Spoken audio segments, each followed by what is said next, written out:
Bonjour à toutes, bonjour à tous, c'est notre All Inclusive Show Spécial Noël. Yeah. Léane, notre lutin du Père Noël, sera avec nous. Il y aura également Yves Millet de Orpi et Christophe Marguin. On va rigoler, on va profiter, c'est ça Léane, ça va être top. Ça va être top ou ça va être tape? Non mais j'ai dit top, pas tape. Non mais... Heureusement qu'on l'a. Nous sommes le vendredi 25 décembre. Quel bonheur d'avoir avec nous messieurs Yves Millet et Christophe Marguin. Je me tourne vers notre commerçant Doulin et Pierre Bénite au 79 Grande Rue Orpi-Millet, le boss Yves Millet en personne. Bonsoir Yves. Bonsoir Maxence. Et joyeux Noël. Et merci de m'accueillir. Oh bah, un 25 décembre, j'ai vraiment une personnalité reconnue de la Grande Rue Doulin avec moi. Je suis ravi d'être avec vous. D'accord, et moi j'ai beaucoup de cadeaux à recevoir de toi aujourd'hui. On va y en avoir. Va y en avoir des cadeaux, Vivi. Sacré Yves Millet. Et à nos côtés, le grand Christophe Marguin, le boss des Top Blanches. C'est aussi lui, le boss du restaurant Le Président, avenue de Grande-Bretagne à Lyon 6e. Bonsoir et joyeux Noël, Christophe Marguin. Merci, et moi c'est un jour particulier, c'est mon anniversaire. Eh oui, il nous l'avait pas dit. Ça tombe aujourd'hui. Allez, on lui souhaite. 3, 2, 1. Joyeux anniversaire, joyeux anniversaire, joyeux anniversaire Christophe, joyeux anniversaire. Bravo. Formidable. Je pensais pas si bien commencer. Christophe Marguin, 28 ans aujourd'hui, quel bonheur de l'avoir avec nous. Est-ce qu'on vous a surnommé le petit Jésus pendant une bonne partie de votre enfance, Christophe? Même pas, j'ai pas eu cette Même chance. pas. Non. Est-ce que vous faites Non, des mais- petits Jésus, du coup, des bons saucissons? Ça peut arriver, ça peut arriver. Forcément. En plus à Lyon, on est obligé de respecter les traditions. Donc, Eh, on est d'accord. On est en plein dedans. On est d'accord, on saluera le très beau pantalon rouge de Christophe Marguin. Belle façon de fêter son anniversaire. Le 25 Père Noël, il décembre. est comment? Ah bah, En rouge. exactement. On est ravis encore une fois de vous avoir avec nous tous les deux. Alors, en ce jour de Noël, on va parler des bonnes choses, des belles choses. Yves, forcément que vous, en termes d'activité, vous êtes déjà porté sur 2021. Vous pouvez aussi nous parler de 2020. Allez-y, expliquez-nous un petit peu comment s'est passée cette année et comment vous abordez l'année qui arrive à grands pas. Waouh, une année un peu de transition au niveau des pratiques métiers, parce que comme tout le monde, on a été impacté par ces doubles confinements et il a fallu trouver des moyens de continuer de travailler. Donc en fait, on a la chance, contrairement à la restauration, de pouvoir montrer les choses sur des écrans. C'est plus difficile en restauration pour nourrir les gens. Eh oui. Bon, Le nous, on- virtuel, c'est plus compliqué. Voilà. Manger par écran, c'est... Nous, on a fonctionné avec des visites virtuelles. On avait déjà commencé à aborder ce sujet, mais un petit peu comme quelque chose, un service plus le cinquième dans le pack de services qu'on offrait chez Orpi. Presque Et un c'est- gadget. Un peu. Oui, et c'est devenu le premier parce qu'en fait, à travers les visites, on a pu continuer de faire le business à travers les visites virtuelles. On allait dans les biens en tant que technicien, de prendre des prises de vue avec tous ces nouveaux appareils. Et on a des visites qui sont très fluides, qui permettaient et qui permettent encore aujourd'hui aux gens de faire une pré-visite, de faire une première visite sans se déplacer. Et quand ils arrivent sur les sites, au déconfinement, eh ben, ils disaient oui, mais c'est effectivement ce qu'il me fallait. Et ils avaient déjà démarré, ils avaient déjà avancé. C'était précis et conforme. Eh bien, l'outil permet même de mesurer des distances à l'intérieur de l'image pour dire est-ce que ici je mets mon canapé, Ah ouais. est-ce que là la cuisine est assez grande pour accueillir ma famille de 6 personnes. Excellent, ça me fait plaisir d'être avec le Franck Dubosc Doulin, qui est plein de peps, plein d'énergie. Je l'adore mon Yves J'ai Millet. été reconnu. Je me tourne vers Christophe, moins d'un mois avant la réouverture des restaurants, avant ce 20 janvier qui s'approche également. Racontez-nous un peu comment vous, qui êtes dans le game de la restauration depuis pas mal d'années, vous avez pris cette année 2020, comment vous avez rassuré vos équipes, comment vous abordez 2021. On a de la chance, 5 mois de vacances. Je pense pas que je les aurai l'année prochaine. Moi, j'espère surtout que je les aurai pas l'année prochaine. Non, c'est vrai que ça a été long, mais on n'a pas le choix. Il faut avancer et puis on a d'autres occupations. Donc, on est motivé. On attend ce 20 janvier avec impatience. Et on l'a vu à la sortie du premier confinement. Les gens étaient heureux de revenir et de sortir, de se retrouver, de revivre ensemble. Et j'espère que ça fera le même effet lors de la fin de ce deuxième confinement. Alors en tant que président des Top Blanches, on imagine que tous les meilleurs restaurateurs de Lyon se sont retournés vers vous en disant « Qu'est-ce qu'on fait Christophe ?» quelle réaction avez-vous eu? Quel temps d'échange et de recul avez-vous pris pour leur répondre? Tous les jours, on était près d'eux. Tous les jours, on a beaucoup travaillé. On a beaucoup travaillé avec les syndicats et les rassurer surtout parce que beaucoup étaient un peu dans des gros soucis, puisque c'est vrai que c'est compliqué la période aussi longue de rester fermé.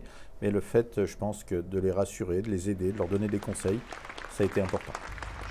Génial. Alors, en ce 25 décembre, on est forcé de vous demander, Yves et moi, qu'est-ce qu'il y a sur votre table familiale ce soir, du coup, ou qu'est-ce qu'il y avait le 24 au soir et hier soir pour le réveillon? Qu'est-ce que l'on déguste, qu'est-ce que l'on savoure pour Noël chez les Margin?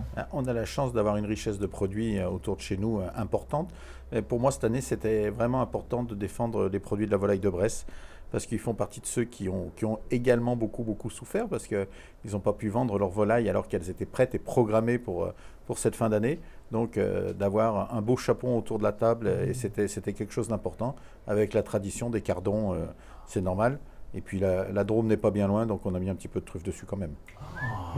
Chapon. Il fallait juste relever un petit peu le goût. C'est pas mal ça. Dites la prochaine fois, vous pouvez penser à Yves et moi. Hein. Nous, on vient, on y va, on amènera les marrons. Hein. On amènera juste ce qui manquait. Sachant qu'il ne manquait rien chez les Margins, bien sûr. Je vous laisse maintenant la main où l'un ou l'autre commence. Face caméra, on aurait aimé que vous nous parliez de vous. Confiez-nous une anecdote sur vous que vos équipes, vos proches, ou les Houlinois, ou les Lyonnais, ou les Top Blanches ne connaissent pas de vous. Il y a une chose qui me tenait à cœur, que j'ai fait pendant ce confinement et qui pour moi est très forte. Je me suis toujours beaucoup occupé des anciens chefs. Pour moi, c'est important parce que, comme je dis toujours, c'est eux qui ont écrit notre histoire. Et donc, on a fait beaucoup de vidéos. J'ai fait venir les anciens, ils sont une petite dizaine, qui ont entre, on va dire, 75 et 85 ans. Je les ai assis et je leur fais raconter l'histoire depuis, on va dire, pas loin de 80 ans. Et je suis en train d'enregistrer tout ça. Et puisque souvent, on a des écrits, on a des choses qui sont... Mais on ne sait pas la vérité. Là, c'est eux qui la racontent, on aura les paroles. Et vu leur zone d'âge, on sait qu'un jour, ils ne seront plus là. Et au moins, on aura ça restera dans l'histoire. Et on aura au moins une bonne trace du XXe siècle qui sera enregistrée. Et je pense que c'était important de le faire. Et puis, quand j'ai lancé l'idée, tout de suite, ils ont dit oui. Ils sont contents de se retrouver parce qu'à chaque fois, c'est casse-croûte, vin blanc parce qu'on attaque le matin de bonne heure. Donc, c'est festif. Exactement, c'est super festif. Et c'est vraiment dans la tradition lyonnaise. Et je trouve ça fabuleux de rassembler ces gens. Et surtout de les écouter, parce qu'on apprend toujours avec les anciens. Yves, c'est à vous pour cette anecdote que nous attendions, vraiment. Vous pouvez dire, je suis le frère de Franck Dubosc, hein. Ça n'étonnerait personne. Alors peut-être que Franck Dubosc, il est né à Oulin, mais ça, je ne le sais pas. Moi, je suis à peu près natif d'Oulin, je suis arrivé à l'âge d'1 an. Alors, en fait, ce qui est rigolo, c'est que je suis un fils de commerçant. Je me rappelle des lotos-commerçants. Les lotos-commerçants, ça s'est arrêté il y a longtemps, mais c'était un vrai gag, les lotos-commerçants. Tout le monde était là devant sa petite tablette à espérer emporter le jambon, quoi. Tu sais, le gros jambon qui était offert. Et on les regardait. Moi, j'avais 7 ans. Je regardais le mec qui arrivait, qui gagnait son jambon. Je disais, maman, c'est peut-être le prochain, c'est peut-être nous. Voilà, quoi. C'est des belles histoires. Il y en avait un commerçant, il tenait la boutique de vaisselle en haut de la grande rue. Il s'appelait Jo Vaisselle. Et Jo Vaisselle, il faisait le forain, mais quand il faisait la braderie, il hurlait pour passer ses lots. Et c'est lui aussi qui disait « Ouais, c'est Yves Millet qui a gagné le jambon ». Il ne l'a jamais dit ça. Loupé. Pas de chance. Loupé, j'ai jamais gagné le jambon. Est-ce que vous êtes venu avec un jambon éventuellement, Christophe? Ah, on n'a pas prévenu. Sous le sapin, il est enfin réparation. Je ne sais pas si je gagnerai jamais le jambon. Mais en tout cas, être commerçant à Oulin, il y a un des plaisirs, c'est d'être ensemble, c'est de s'entraider. On a un petit groupe WhatsApp là où on communique beaucoup entre commerçants et de temps en temps, il y en a un qui a une idée lumineuse et paf, tout le monde en profite et on partage, etc. C'est génial. Ouais. C'est très beau, c'est vraiment très beau ce que vous nous avez dit. C'est ça, l'esprit commerçant, et particulièrement à Oulin. Et puis oui, de père en fils, de génération en génération. Hein. On sent qu'on est beaucoup tous les trois à insister sur la filiation, la transmission. Et c'est vrai que c'est très beau, très lyonnais d'ailleurs. Hein. La famille, c'est le plus important. On va passer au quiz.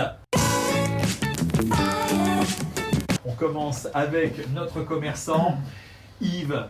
On aimerait que vous nous disiez, du coup, quels sont les 3 cadeaux que vous avez offerts en ce Noël 2020. Top! Ben, j'ai pas commencé. Et là, on est aujourd'hui. On est le 25. On fait un effort, Yves. Vous les avez offerts ce matin. C'est vrai. J'ai offert un vélo à mon fils. J'ai offert une tenue de soirée à ma fille pour qu'elle puisse être au chaud dans sa chambre, dans du pilou-pilou. Et puis j'ai offert une doudoune à mon fiston pour qu'il puisse aller faire du ski de rando. Ça, c'était des cadeaux. Ils ont dû avoir les yeux pleins d'étoiles en ce vendredi 25 décembre matin, bien sûr. Hein. Christophe Marguin, on a envie que vous nous disiez quelles sont les 3 personnes à qui vous avez souhaité joyeux Noël en premier, hier soir ou ce matin. Top! Mon épouse, mes fils et mes parents. Il est prêt, hein? Il est prêt. Christophe Marguin, donnez-nous 3 chefs, 3 amis, 3 célébrités chez qui vous avez déjà réveillonné auparavant. Top! Paul Bocuse, Ah, on va commencer par lui, parce que c'est vrai en plus. Je dirais Jean-Paul Lacombe et Pierre Orsi. c'est joli, ça devait être pas mal ça. Qu'est-ce que vous y avez mangé avec Monsieur Paul? Alors, l'avantage de Monsieur Paul, c'est que la carte n'a pas beaucoup évolué pendant longtemps, donc on savait pratiquement avant ce qu'on allait choisir. Et c'est vrai qu'à cette époque, le plat emblématique, c'est la soupe aux truffes. C'est pas mal. Il est bon, il a compris le buzzer, le président des Toques Blanches. On finit ce quiz avec Yves Millet. Yves, c'est bientôt le nouvel an, c'est bientôt 2021. Donnez-nous 3 choses ou 3 adresses où vous irez, 3 choses que vous ferez dès le 21 janvier 2021, une date particulière, 21 janvier 2021. Hop. C'est pas la réouverture des restaurants, ça? Alors on va où, Yves? Bah là, forcément, quand même, bah on va chez la famille Marguin, c'est bien ça. C'est pas mal, ça. On commence par là, quoi. J'ai Aujourd'hui, bien fait de venir. Il a gagné un client, là, forcément. Forcément, ensuite, j'irai au Café Charmant, parce que là, il y a quand même une table sympathique locale. Et puis, je crois que la 3e, ça va être laquelle? 21 janvier, où est-ce qu'on va aller? 3 restos dans la même journée. Hein. Oh là, Et dans la outre-Manche, même hein. journée, Voilà, ouais. Alors, c'est toi qui t'engages là, hein. Ça tourne, hein, ça file. on va aller prendre un petit brunch matinal sur les quais à Confluence, là. De 40, un truc comme ça, là. Et pourquoi pas? Pourquoi pas. Et pourquoi pas? Voilà. Et pourquoi pas? Ou au Farfan. Ah oui, c'est vrai, c'est vrai.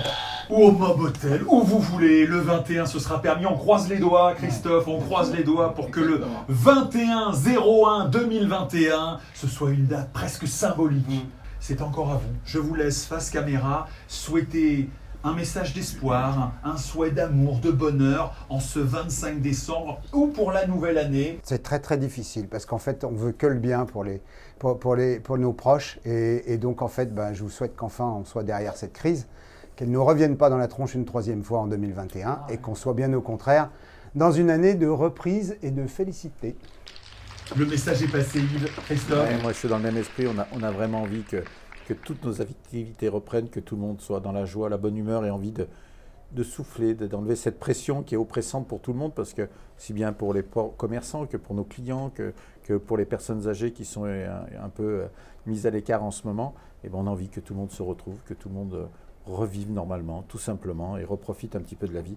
Et puis surtout qu'on ait une bonne santé. C'est vrai qu'on passe cette période Covid qui a fait souffrir vraiment tout le monde. Il n'y a pas eu de jaloux parce que tout le monde en a souffert. Mais maintenant, que le bonheur soit devant nous. Voilà, c'est la fin de notre All Inclusive Show. Spécial Noël! On vous souhaite à toutes et à tous un Joyeux Noël! et on vous dit à très Bientôt! gros bisous.